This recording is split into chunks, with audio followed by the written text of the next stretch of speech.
Well, hello everyone. Today I want to show you 3 different things. And as you see them, I want you to think about what they have in common. Because the thing that they share in common will help us to learn about our scripture passage for today. First, I want you to think about the game of ping pong or table tennis, where people hit the ball back and forth to each other. If you have ever played it, you know how much fun you can have. Second, I want you to think about a pendulum, and specifically one with several balls. In the pendulum you see here, the first ball swings down and hits the balls resting at the bottom, sending the last ball flying.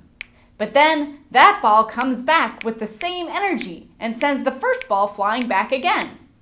And finally, last but not least, I want you to think about a boomerang. You know, that triangle-shaped thing that you can throw? If you throw it just right, it will turn around and come back to you. So, what do all 3 of the things that I mentioned have in common? In all 3, the thing that you start with comes back to you. The ball that you hit to someone else comes back to you in ping pong. The ball that you send down the pendulum ends up getting knocked back up to you. And the boomerang that you throw turns and comes right back to you. And in our scripture passage for today, just like the 3 things that I mentioned, Jacob's actions come back to bite him. You see, early on in Jacob's story, he did something mean. He tricked his dad and his brother so that he could take something important away from his brother. And now, in our passage for today, Jacob's uncle does the same mean thing to him.